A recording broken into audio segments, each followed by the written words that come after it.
बच्चे को ठीक कपड़े दिलाने, क्योंकि मार्केट के बच्चों में देख के वो बच्चा अपने आप को कमतर फील नहीं करे। क्योंकि मार्केट के बच्चों की ड्रेसेस देखते हैं तो बच्चा वो भी लगता है उसको भी मैं भी कुछ ठीक कपड़े पहनूं। जब वो इतने सेक्रीफाइस करके आपके लिए 2,000 रुपए भेज रहे हैं, हम यहाँ पार्टी कर रहे हैं, शर्म नहीं आती क्या? कर क्या रहे हैं हम? मुझे, मैं हकीकत बता रहा हूं, क्योंकि एक तो मेहनत की बदौलत बहुत जल्दी नौकरी लग गया। बाकी जब भी थोड़ा सा भी बेरोजगारी का दौर रहा और घर से जब भी पैसे आए, मस्तिष्क में प्रश्न हमेशा आता था कि इसकी इसकी वैल्यू हम कभी चुका ही नहीं पाएंगे। बस इसकी वैल्यू यही है कि जो उन्होंने उम्मीद की है हम उस अनुसार पढ़े। आप सोचो कि मैं अहमदाबाद के अंदर हॉस्पिटल में एडमिट, राजस्थान अस्पताल के अंदर, मेरे वही कोलाइटिस की प्रॉब्लम, और मैं सोता सोता यहाँ से मेरे को कहा था कि भाई एडमिट करेंगे, तो मैं साथ में 4-5 किताबें ले गया।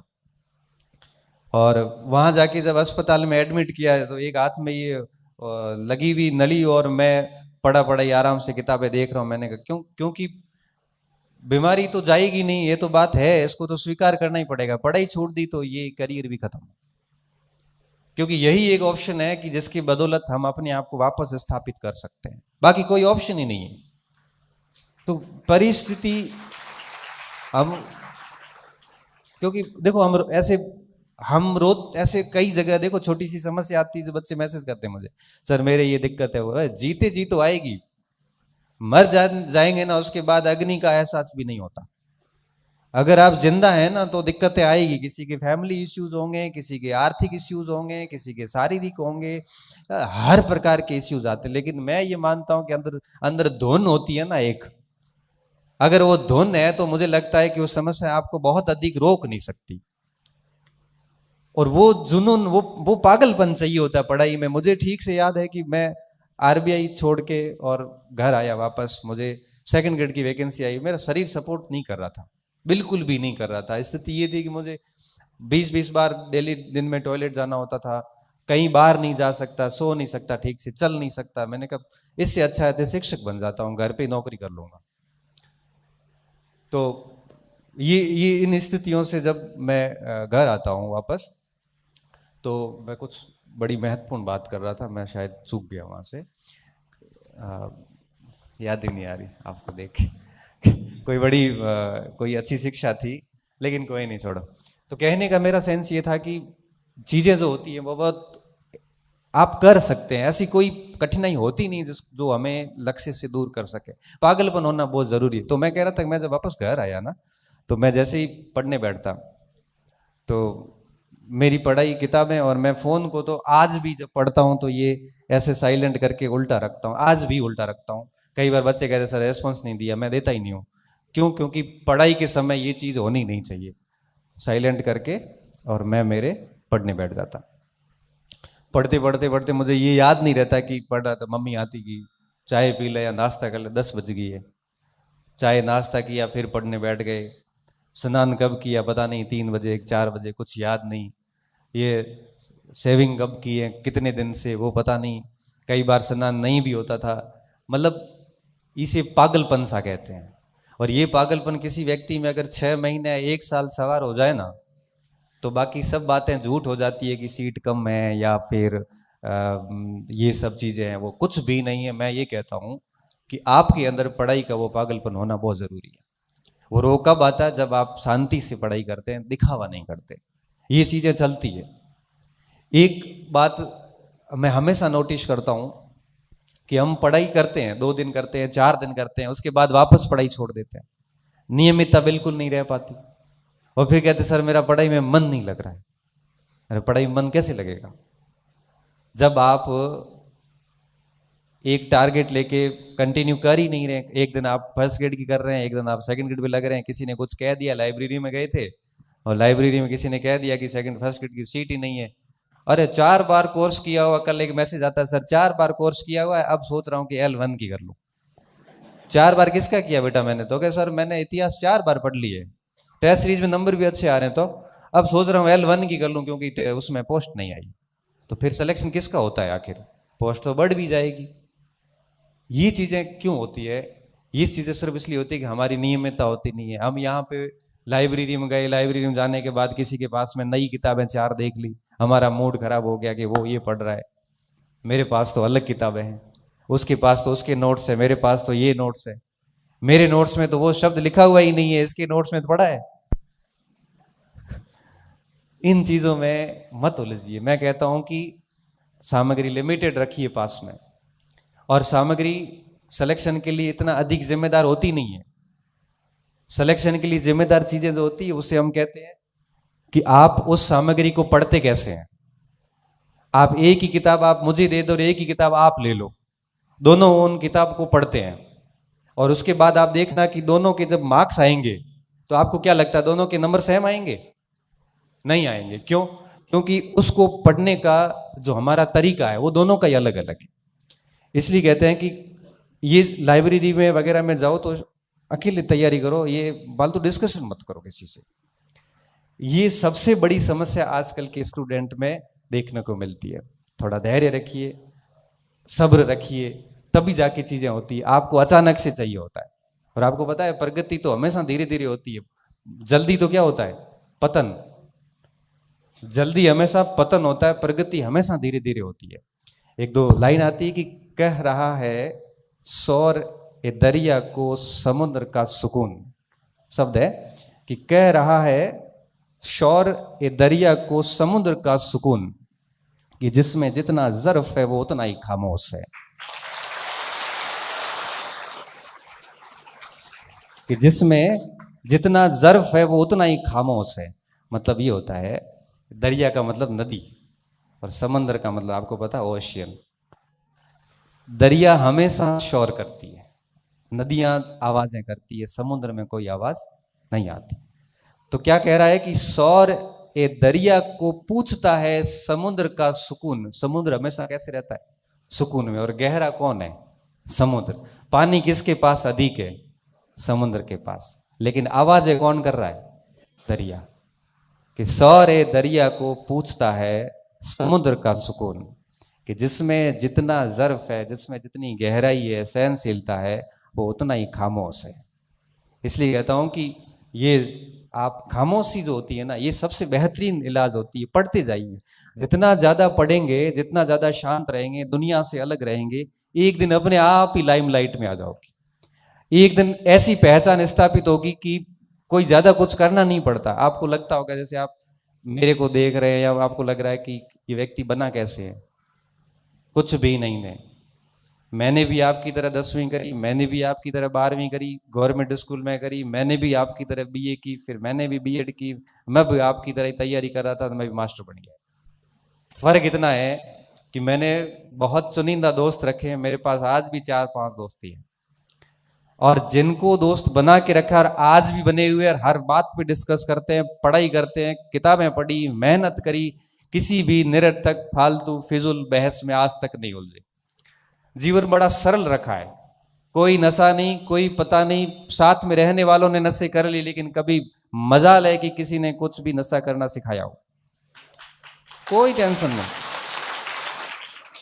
घर जाते हैं आराम से सोते हैं। ऐसे नहीं माँ बाप से छुप के सिगरेट पीनी पड़े या अमल लेना पड़े, आराम से, कोई दिक्कत नहीं। वो कपड़े पड़े आराम से, माँ चेक करती कि अंदर कपड़ों में कुछ है तो नहीं, और नशे वाले को तो छुपानी पड़ती है। कोई चिंता नहीं, जो बताया हमेशा मुंह पे बोला हुआ, याद नहीं रखना पड़ता कि कहां पे क्या बोला, क्योंकि झूठ नहीं बोलते, जैसा है वैसा बोल देते हैं। इसलिए कहते हैं कि जीवन को इतना सरल रखिए कि उसमें बनावटीपन आना ही नहीं चाहिए। मुझे कई बार कहते हैं कि सर आप बड़े मंच पे जाते हो तो ऐसा किया अगर, मैंने कहा कुछ नहीं करना भाई, जैसा मैं इस शूज में कंफर्टेबल हूं तो यही पहन के जाऊंगा, मुझे ये ठीक लग रहा है तो ये पहन के चला जाऊंगा, मुझे कोई मतलब नहीं है कि सामने वाला क्या सोचता है। बड़ा सरल सा जीवन है। कॉलेज में जाता हूं, बच्चों से बहुत ही क्लोज होके बात करता हूं कि क्या दिक्कत क्या है, कोई ऐसा बनावटीपन मैं नहीं लाया। और मैं हमेशा इसलिए आपको भी कहता हूं कि बड़ा सरल जीवन रखिए अपना, क्योंकि देखो हर प्रकार के लोग आपको जीवन में मिलेंगे। आप जैसा जैसा जहां जहां जाओगे ना, आपको अलग हर टाइप के लोग मिलते हैं। या सूरतगढ़ आके भी बाड़मेर के एक बच्चे का मुझे बाद में पता चलता है कि वो यहाँ आके स्मगलिंग करना शुरू कर गया। स्मगलिंग मतलब ये नशे पत्ते करना, और उसका व्यापार करना शुरू कर गया। आया पढ़ने था। एक बच्चे के बारे में मुझे जब उसके बड़े भाई ने बताया कि सर इसको समझाओ, मैंने कहा समझा दूंगा, ले आओ। मैंने सोचा कि उसको पढ़ाई समझ में नहीं आ रही है, या मैंने सोचा कि कोई मोबाइल्स में आजकल गेम आते हैं, ऐसा कुछ खेल रहा है तो समझा देंगे, तो वो ले आया उसको।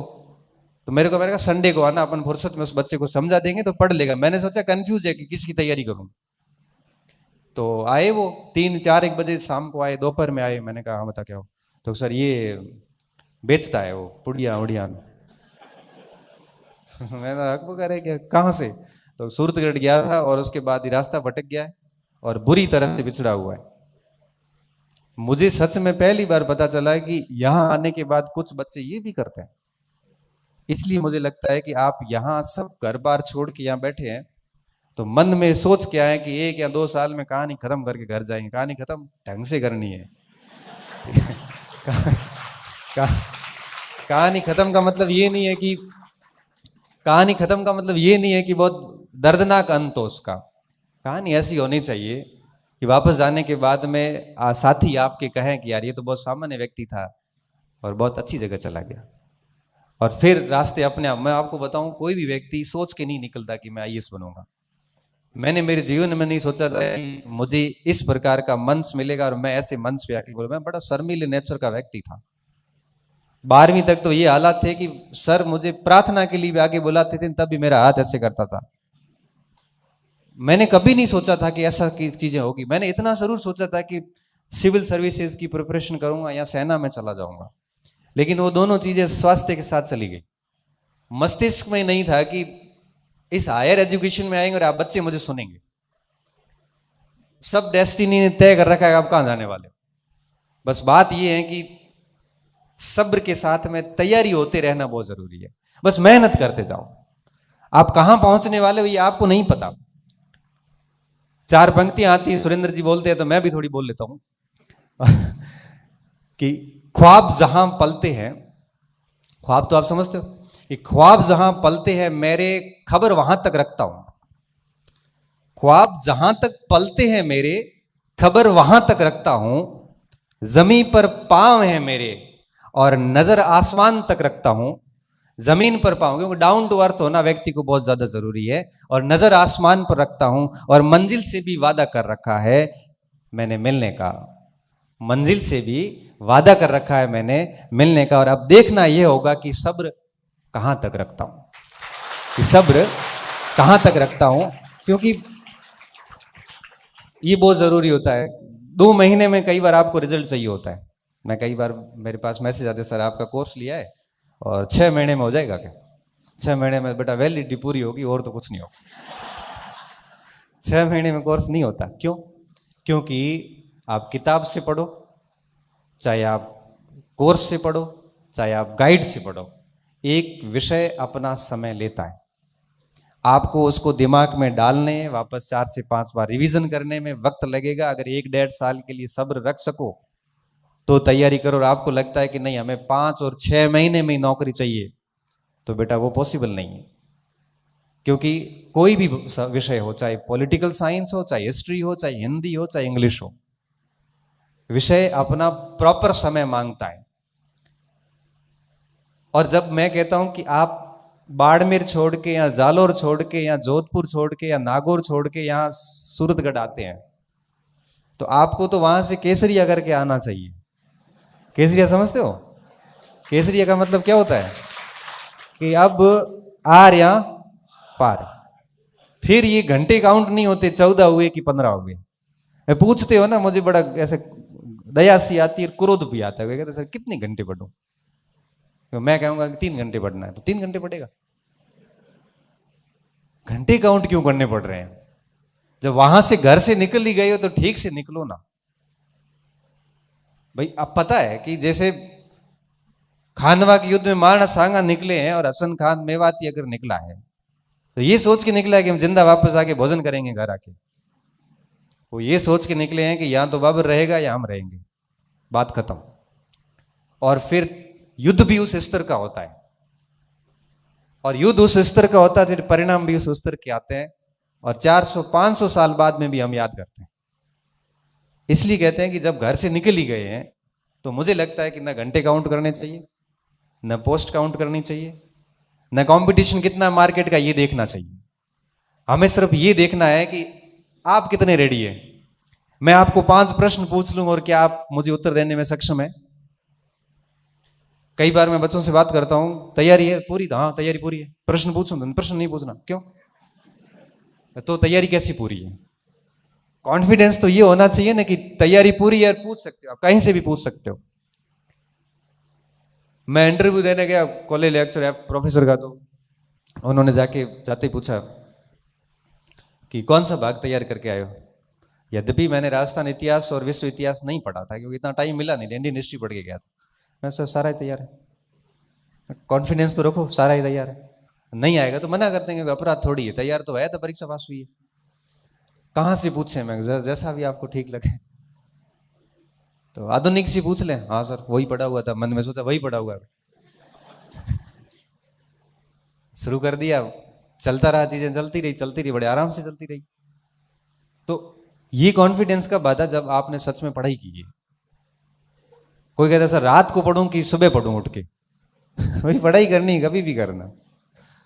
कभी कभार रात को कर लो, कभी सुबह उठ के पढ़ लो। लेकिन बात यह है कि हम पढ़ रहे कि नहीं पढ़ रहे। यहां पे आके पंचायती कर रहे हैं क्या? यहां पे आके पुस्तक भंडार पे, लाइब्रेरी के अंदर, या 4 रूम लिए और बीच में बैठ के आराम से अगर आप पंच बने हुए हैं तो आप मान के चलना कि आप अपनी असफलता की कहानी उस जगह बैठे बैठे लिख रहे हैं। ये कंपटीशन है, बड़ा निर्दयी है। ये नहीं देखता कि आप किस गरीब परिवार से आते हैं या अमीर से आते हैं। ये नहीं देखता है कि आपके घर वालों ने कितने सेक्रीफाइस करके आपको यहां भेजा है। ये भी नहीं देखता कि आप पहले कितनी बार फेल हुए हैं और आपको नौकरी की सख्त आवश्यकता है। ये भी नहीं देखता कि आपके ऊपर पीछे पूरा परिवार इंतजार में बैठा है कि ये नौकरी लगे तो इन 2 बच्चियों को आगे भेजूं। ये भी नहीं देखता कि आपके हालात अच्छे नहीं है, आपको नौकरी की सख्त आवश्यकता है। ये सिर्फ ये देखता है कि ओएमआर सीट में आपने घोड़े कैसे भरे। वो सीधी कंप्यूटर में ओएमआर सीट स्कैन होती है, सीधे नंबर आते हैं, किसी 120 में से 18 आते हैं, किसी 120 में से 112 आते हैं। और ये तय इस बात पे होता है कि आपने कितनी गहराई से, कितनी तन्मयता से किताबों को घोट घोट के याद किया है। हालत खराब हो जाती है किताब की साइज बड़ी हो जाती है। 120 पेज की किताब, 120 पेज का रजिस्टर ऐसे लगता है जैसे 500 पेज की किताब हो। 5-5, 6-6 कलर की स्याही घसी भी होती है उस नोट्स पे या उस किताब के ऊपर। तब परीक्षा हॉल में जाते याद आता है कि ये बात पृष्ठ के किस भाग में लिखी हुई है। सीधा याद आता है कि दाएं तरफ ऊपर की तरफ मेरे लिखा हुआ है। ये स्थितियां आती हैं तब एक्यूरेसी आती, तब आप कहते हो हमारी एक्यूरेसी नहीं आती, गलत ज्यादा हुए सर। गलत होंगे ही कि मार आता आता है गलत हो गया। आते आते कैसे गलत हो गए? या तो आ नहीं रहा था या गलत हो गया है, सीधी सी बात है। देखो आता आता किसी का गलत नहीं होता। ये एक सदी का सबसे बड़ा झूठ है। ये सबसे बड़ा झूठ है जो हम लोग अपनी असफलता को जस्टिफाई करने के लिए हर जगह बोलते हैं। आता आता किसी को गलत नहीं होता, पहली चीज। दूसरी बात, जब हम बाहर निकल के कहते हैं ना कि आधे नंबर में फेल हो गयो या 1 नंबर ही ला रहे हो, भाई साहब आपने परीक्षा हॉल में पूरी ताकत लगा ली थी, 1 नंबर आया नहीं। आप 1 नंबर से नहीं हुए हैं।